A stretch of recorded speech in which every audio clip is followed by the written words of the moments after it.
네, 큐시트 회의 시간입니다. 이 설 연휴가 끝나고 첫 시간이죠. 그런 만큼 이 설 연휴 밥상머리 민심은 어땠는지 좀 알아봐야 될 것 같은데 이 오늘 설 민심 준비한 기자 없습니까? 네, 제가 준비했습니다. 네. 제가 준비한 첫 번째 아이템은 오늘 밤 TV 토론, 대선판 뒤 흔들릴까입니다. 오늘 밤에 드디어 주요 대선 후보 4명이 TV 토론에서 처음으로 맞붙습니다. 2시간 동안 이 토론이 진행될 예정인데요. 선거를 약 한 달 앞두고 열리는 이 TV 토론에서 과연 어떤 결과가 나올지 정치권에서는 일단 초미의 관심사가 쏠리고 있습니다. 네. 토론 이야기 전에 저희가 잠깐 이제 설날 민심부터 좀 짚어보면요. 일단 설 연휴 기간 동안 유권자들의 좀 민심은 양강 구도로 좀 향하는 듯한 그런 모습을 보였습니다. 그 주요 포털 사이트인 네이버와 다음에서 이 검색량 순위를 공개를 했는데요. 네. 이 검색량에서 주로 이재명 그리고 윤석열 후보 이 두 사람의 검색량이 네. 좀 높게 이 두 사람에게 집중이 된 것으로 나타났습니다. 네이버에서는 윤석열 후보가 조금 높게 나타났고요. 네. 다음에서는 이재명 후보의 검색량이 높은 것으로 나타났습니다. 이 검색량뿐만 아니라 이 밖에 여론조사도 진행이 됐는데 네. 이 다자 대결 시에 윤석열 후보와 이재명 후보가 좀 엎치락 뒤치락 하는 모습을 보였는데 네. 아무래도 이 3위 안철수 후보와는 어느 정도 이제 격차를 벌리면서요. 이 양강 구도가 설 연휴 동안의 어떤 민심이 고착화된 민심을 좀 보여주는 게 아닌가 이런 해석이 지금 나오고 있습니다. 네, 안철수 후보 입장에서는 좀 속상할 수도 있어 보이는 뭐 그런 소식이긴 합니다. 이 지금 김현 기자가 얘기한 이 수치로 보면은 이 확실하게 양강 구도, 그러니까 이재명, 윤석열 이 두 사람한테 확실히 쏠리는 게 보여요. 네, 그렇습니다. 이제 선거가 약 한 달 정도 앞으로 다가오니까 유권자들이 이제 어느 정도 이제 마음을 좀 정하려고 노력을 네. 하는 그런 분석이 나오고 있습니다. 자신이 행사하는 이 한 표가 사표가 되면 의미가 없어지지 않습니까? 그러니까 이 사표를 좀 벗어나려는 사표 방지 이런 심리도 좀 반영이 된 것으로도 보이고요. 네. 실제로 이제 앞서 말씀드린 것처럼 이 안철수 후보의 검색량은 이 이재명, 윤석열 두 후보에 비해서는 굉장히 좀 확연하게 낮은 것으로 집계가 됐습니다. 그리고 아무래도 국민의힘과 국민의당, 안철수, 윤석열 이 두 후보가 어떤 단일화는 없을 것이라는 좀 이 확고한 발언을 계속 내놓으면서 네. 이런 확고한 방침이 설 연휴에도 좀 이어졌지 않습니까? 그러면서 이 이슈 선점이 어느 정도 안철수 후보가 조금 뒤처드는 듯한 느낌이 들었고요. 이러한 이제 관심 부족이 어떤 이런 양강 구도의 고착화 이 현상으로 좀 이어지지 않았나 이런 분석이 나오고 있습니다. 네, 그렇다면 이 설 밥상머리 민심 이 여야 정치권에서는 어떻게 보고 있는지 직접 들어보고 오시죠. 올라가고 있습니다. 올라가고 있다. 추세가 올라가고 제가 항상 비등점. 예. 물이 끓기 위해서 지금 온도가 올라가는 중이다. 그럼 부모와 자녀를 싸우게 하고 봉양하는 어르신과의 틈을 날라서 이걸 포위한다 이런 표현은 저는 대통령 후보의 격이 맞지 않는 언어라고 보여지고 예. 저희 이재명 후보는 소통해서 통합시키겠다.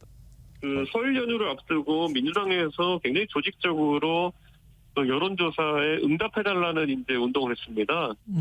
그렇기 때문에 그럼에도 불구하고 최근에 그 여론조사 결과가 뒤집히지 않은 거로 봐가지고는 저희는 상당한 우세를 가지고 있다고 저희는 보고 있습니다. 저희는 굉장히 냉철하게 이제 데이터나 이런 걸 바라보고 단일화를 바라보고 있습니다. 예. 그렇기 때문에 예를 들어 단일화가 실제 선거에 도움이 되느냐부터 저희는 상당히 의구심을 가지고 보고 있거든요. 네, 지금 이 여야 당대표 얘기를 좀 들어보면 이 서로 우리가 우세다, 우리가 상승세다라고 이 얘기를 하고 있는데 이 오늘로 이 대선 정말 34일 앞으로 다가왔습니다. 이 정말 한 달 앞이다, 코앞이다라는 얘기가 이 절로 나오는데 윤경호 의원님. 이번 설에 어떻게 가족들, 친지분들 만나셨나요? 예, 뭐 부분적으로 접하긴 했는데 사실 고향에 가지는 못했어요. 네. 근데 설 연휴가 굉장히 중요한 분기점이 될 거다 이렇게 그렇죠. 얘기하잖아요. 앵커가 얘기한 것처럼 한 달 전이니까 더더욱 그렇고. 그런데 온통 관심은 도대체 토론을 한다는 거냐 안 한다는 거냐. 이거 이외에는 별로 그렇게 떠오르는 네. 뉴스가 없었잖아요. 근데 그게 역설적으로 그 바람에 양강구도 아까 김현 기자가 리포트하는 도중에 그런 표현을 썼는데 그 효과를 톡톡히 본 것 같아요. 그러니까 관련 이제 전문 용어로는 앵글 이펙트라고 하더군요. 그러니까 상위 두 주자에 대해서 카메라 앵글이 그들만 비치는 거와 비슷한 효과예요.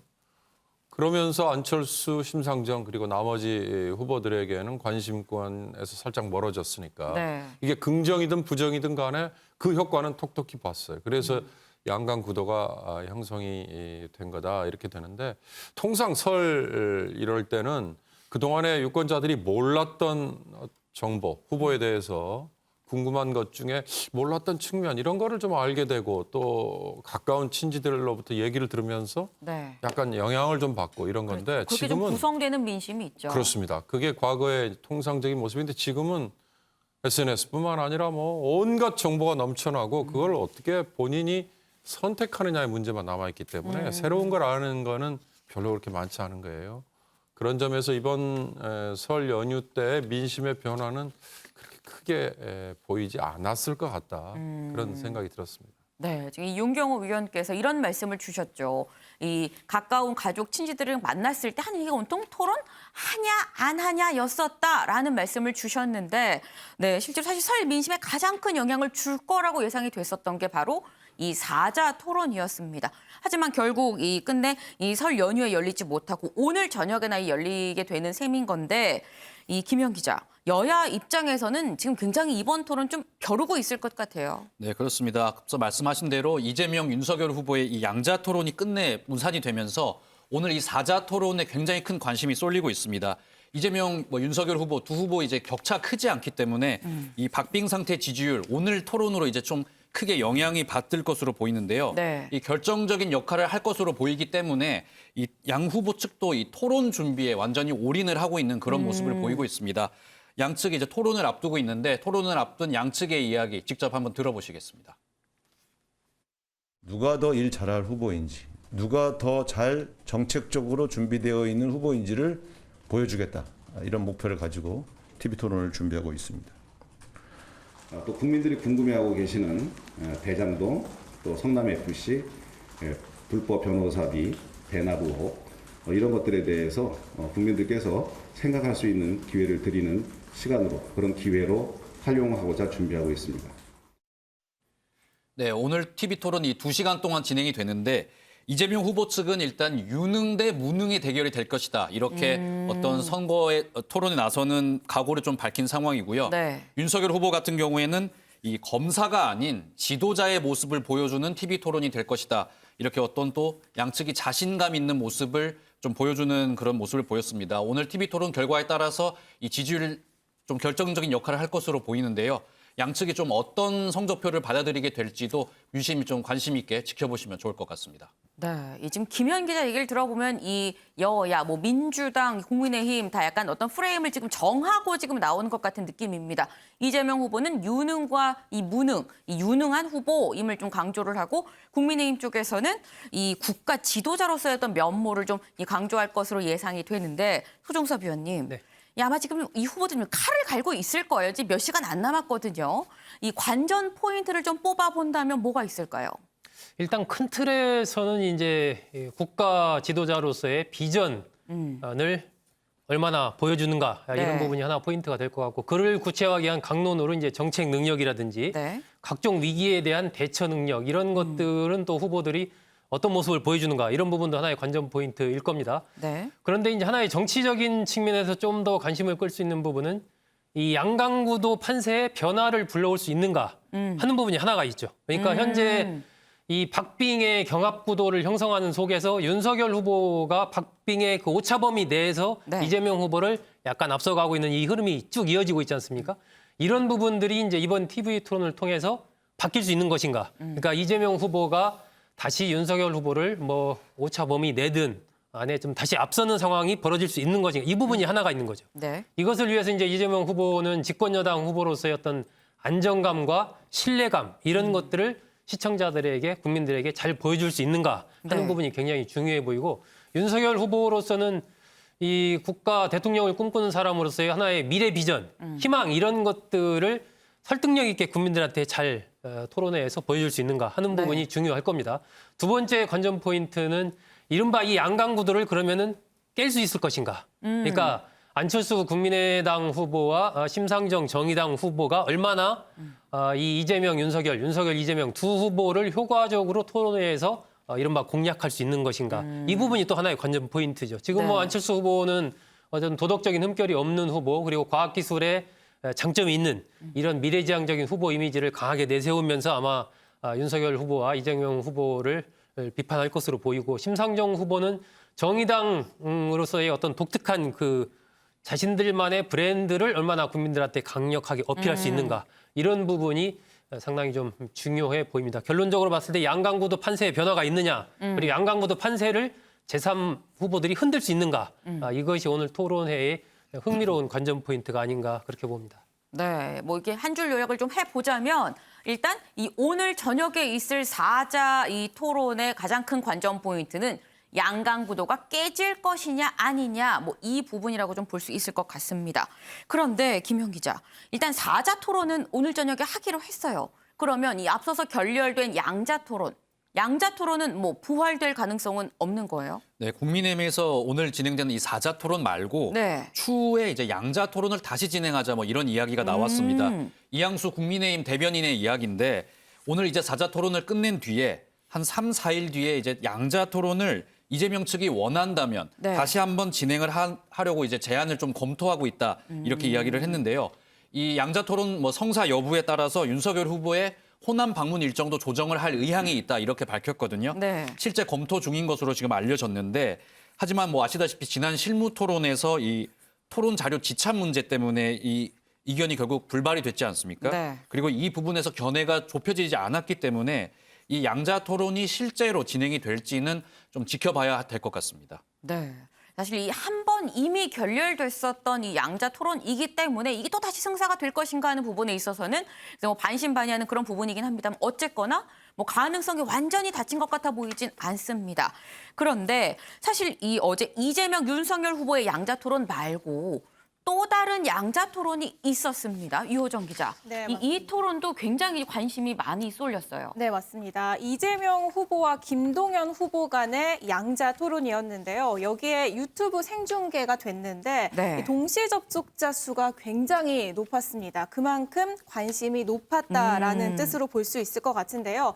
일단 토론 분위기부터 전해드리면 이견은 있었지만 충돌은 없었다로 정리할 수 있을 것 같습니다. 일단 양측의 공방 중에는 김동연 후보는 경제부총리 출신이잖아요. 그렇죠. 그렇다 보니까 이재명 후보의 공약에 대해서 어떻게 재원을 마련할 것인지에 대해서 집중적으로 공약을 했습니다. 이 후보가 650개쯤 공약을 냈는데 네. 어떻게 마련할 것이냐라고 지적을 했고 네. 이 후보는 상황을 정해놓고 좀 조절 중이다라고 이런 답변을 하기도 했고요. 또 여러 가지 얘기를 했는데 직접 영상으로 확인해 보겠습니다.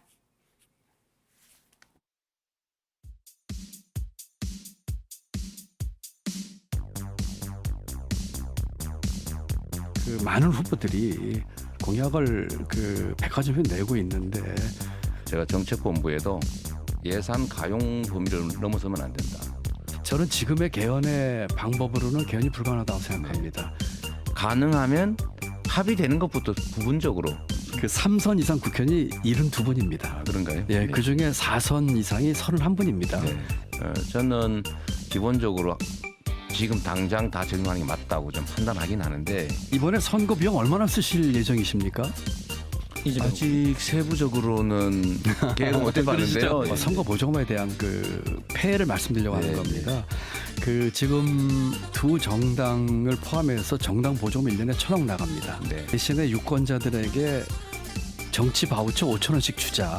정당 보조금을 없애는 것이 그러면 해결책이냐 단정하기는 어려운 것 같습니다. 근데 바우처 제도는 아주 좋은 제도 같습니다. 이건 한번 고려해 볼 필요가 있을 것 같고요. 네, 들으신 것처럼 돈 얘기가 계속 나오죠. 확실히 이제 본인 분야를 살려서 이렇게 재원 마련에 대해서 집중적으로 공약을 했고요. 네. 또 최근에 민주당이 발표한 동일 지역구 4선 금지는 현직 의원들에게는 큰 타격이 없다라는 비판을 김 후보가 하기도 했습니다. 반면에 이재명 후보는 김동연 후보를 경제 전문가로 추켜 세우면서 네. 정책적인 공통점을 적극적으로 부각시키는 모습이었는데요. 오히려 좀 서로 의견에 공감하면서 화기애애한 분위기까지 펼쳐지자 이 토론이 끝나고 나서 두 후보 간의 연대 가능성까지 제기되기도 했습니다. 하지만 양측 모두 완강하게 선을 긋고 있는 상황입니다. 네, 지금 이 유호정 기자가 얘기하기를 이견은 있었지만 충돌은 없는 양자 토론이었다라고 얘기를 하긴 했습니다만 이 어제 나눈 얘기 중에 이 대장동 관련해서 글쎄요, 유호정 기자, 저는 봤을 때 이 대장동 이슈 관련해서는 이 김동연 후보가 조근조근하게 펀치를 날린 거 아닌가라는 생각이 들었습니다. 네, 뭐 단도직입적으로는 아니지만 네. 결국에 대장동 문제 이재명 후보 책임 아니냐라는 지적을 한 건데요. 본인 얘기를 꺼냈어요. 그러니까 부총리 시절에 국회 네. 질의에서 책임자 누구냐라는 얘기가 나왔는데 그때 이제 1급 간부가 일어났다. 그런데 자신은 위임 전결권을 간부에게 줬지만 모든 책임은 자신에게 있다라면서 본인 얘기, 본인 소개를 했는데요. 그러면서 이건 지도자의 신뢰 문제인데 마찬가지로 이재명 후보도 대장동 문제에 있어서 책임은 이 후보 당신에게 있는 것 아니냐라고 지적을 했습니다. 이재명 후보 조금 전에 들으신 것처럼 정책 관련해서는 좀 비교적 답변에 막힘이 없는 모습이었는데요. 네. 이 대장동 문제와 관련해서는 비교적 구체적인 답변을 내놓지 않았습니다. 이 후보는 여러 가지 말씀을 해주셔서 답변을 다 드리긴 어려울 것 같다라면서 곤혹스러운 모습을 보이기도 했습니다. 그렇군요. 사실 이 오늘 사자 토론을 앞둔 양자 토론이었기 때문에 국민의힘 쪽에서는 대체 뭐라고 얘기할까 굉장히 이 어제의 양자 토론 좀 주시해서 봤을 것 같은데 유호정 기자, 국민의힘에서는 뭐라고 그래요, 이 토론? 네, 대장동 관련해서 어떤 답변 나오는지 굉장히 지켜봤던 것 같습니다. 이것 관련해 공세를 예고했던 측이기 때문에 네. 맹탕 토론이다라는 비판이 나왔는데요. 장순칠 국민의힘 부대변인은 토론인지 명절 덕담인지 구분이 안 간다. 네. 대장동 없는 맹탕 토론이다라고 밝혔습니다. 여기에 이준석 대표는 어제 이재명 후보 SNS에 직접 댓글을 남겼더라고요. 네. 형식에 얽매이지 않는다던 이 후보, 대장동 관련 자료 들고 나오는 형식은 곤란한 것입니까? 라고 답글을 달았습니다. 이 앞서 이재명 후보가 형식에 얽매이지 않고 토론에 적극 임할 것이다 라는 입장을 밝혔는데요. 네. 이 토론 자료 가지고 그동안 공방이 있었던 만큼 이걸 가지고 양자 토론 후에 이런 댓글로 좀 응수한 것으로 보입니다. 네. 지금 보니까 이 국민의힘이 뭐 맹탕 토론이다라고 좀 날을 세우는 게 뭐 꼭 대장동 관련한 이슈에 뭐 이재명 후보가 답을 안 해서 뿐일까라는 생각이 드는 게 지금 아까 유호정 기자도 얘기했습니다만 이 분위기가 너무 좋아서 이재명 후보랑 이 김동연 후보의 뭐 연대설까지도 뭐 얘기가 나왔다라고 합니다. 용경호 의원님, 이 이재명, 김동연 연대 가능하다고 보십니까? 글쎄요, 그거 쉽게 예단 저는 잘 못하겠지만 어떤 분들은 그렇게 얘기하죠. 지금 조정훈 의원, 네네. 지금 김동연 후보의 핵심 참모 역할을 그렇죠. 하는 시대전환. 그 조정훈 의원이 지난번 서울시장 재보궐선거에 나왔다가 여당 측 후보와 토론회 후에 접은 적이 있다. 그 똑같은 트랙을 김동연 후보도 밟는 거 아니냐, 뭐 이렇게 재미있게 얘기하는 분도 있던데 김동연 후보 입장에서는 아마 2월 15일 본격적인 선거 캠페인이 시작되는 그 시점까지는 아마 굉장히 많은 저울질을 하겠죠. 대신 형태는 뭐 지금 민주당과 손을 잡든 또 누구 다른 쪽과 손을 잡든 간에 네. 뭐 연립정부 형태 뭐 이런 거 되겠죠. 그러니까 그게 이제 말을 바꾸다 보면 뭔가 다른 자리를 뭐 보장한다. 그 대신 우리는 손잡고 같이 합시다. 뭐 이런 걸 텐데 저는 어제 한 이 이재명 김동연 토론회 굉장히 의미 있다고 봤습니다. 왜냐?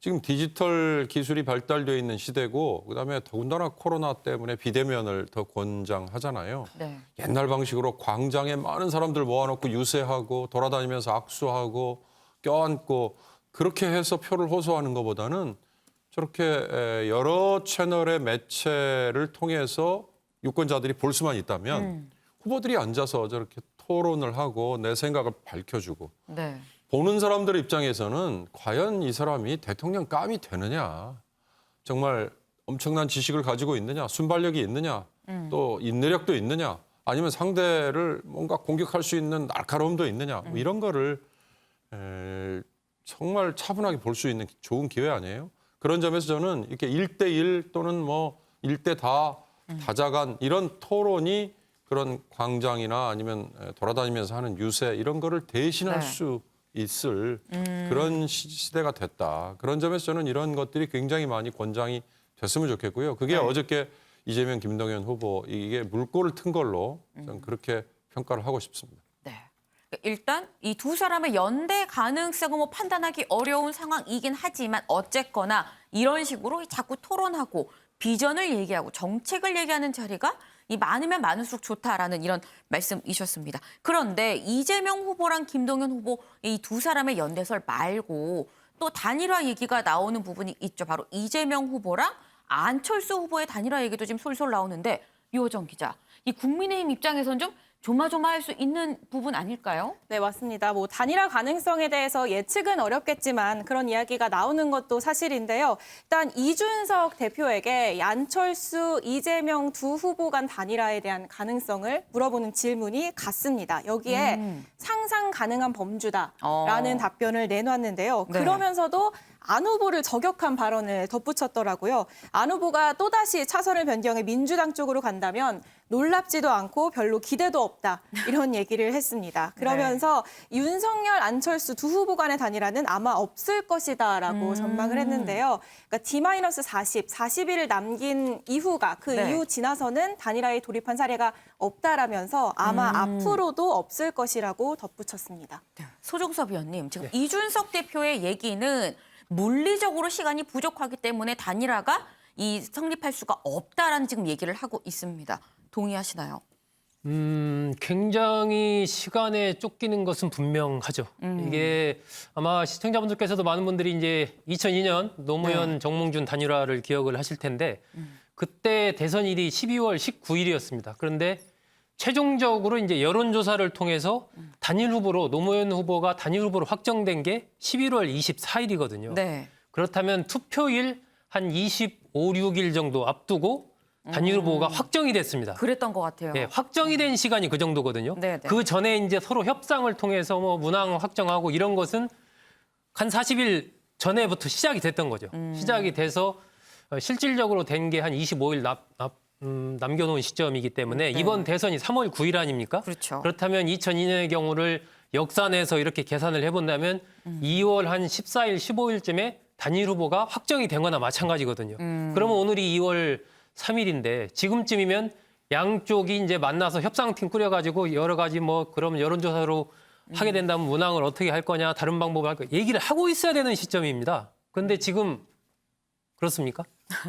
안 그렇지 않습니다. 네. 그래서 이 단일화가 완전히 지금 물 건너갔다 이렇게 보기는 어렵지만 과거의 사례를 통해서 볼 때 굉장히 시간상으로 굉장히 촉박해졌다라고 볼 수 있는 부분은 분명하고요. 또 이제 후보 등록이 이제 2월 13, 14 이때 또 시작이 되고 그러면 네. 그 뒤부터는 바로 이제 선거운동이 시작되고 하기 때문에 그야말로 후보 간의 엄청난 어떤 결단 이런 것에 의해서 단일화가 될 가능성 물론 그 열려 있습니다. 하지만은 과거의 경우를 통해서 본다면 조금 이렇게 치밀하게 지지층을 묶어 세우면서 네. 상호 간의 여러 가지 이런 협상을 통해서 구체적인 향후에 뭐 전국에서의 운영 방안까지 공유하고 기타 등등 이런 것들을 해나가기에는 네. 시간이 굉장히 좀 촉박하다. 그런 측면에서 이준석 대표의 말이 전혀 틀린 것은 아니다. 또 이렇게 볼 수도 있는 측면이죠. 네. 지금 이 위원님 얘기를 들어보면 뭐 물론 안철수 후보도 나는 완주한다라고 얘기를 하긴 합니다만 실제로 물리적으로도 이 완주를 할 수밖에 없는 뭐 그런 상황으로 가는 거 아닌가라는 생각이 들기도 합니다. 네, 안철수 후보 유호정 기자. 이 보니까 온 가족이 다 이 선거운동에 나섰던데요. 네, 맞습니다. 어제는 이 딸 안설이 박사까지 나서서 온 가족이 함께 선별진료소 봉사활동에 나섰는데요. 의사면허가 있는 두 부부는 직접 코로나19 검체 채취를 2시간 동안 했고요. 의사면허가 없는 안설이 박사는 주변에서 행정 업무를 돕는 모습이었습니다. 사실 유일하게 의사 출신 후보로서 이 코로나19 대응 능력을 강조하는 안 후보로서는 가족 리스크가 없다라는 점까지 강조할 수 있는 일석이조의 행보였다라는 네. 평가가 나오고요. 안 후보 오늘 아침에도 마찬가지로 온 가족이 나섰습니다. 이 딸과 아내와 함께 광화문 출근길에 직접 나섰는데요. 이 안설이 박사가 조만간 출국을 앞두고 있는데 막판까지 이 선거 총력전을 펼치고 있는 모습인데 아침에 직접 안철수 후보 딸입니다. 새해 복 많이 받으세요라면서 아내인 김 교수보다 훨씬 적극적인 모습으로 유세를 펼치는 모습이었습니다. 아, 그렇군요. 이 안철수 후보 뭔가 우리는 가족 리스크가 없는 모범 가족입니다라는 얘기를 좀 하고 싶은 게 아닌가 하는 생각이 듭니다.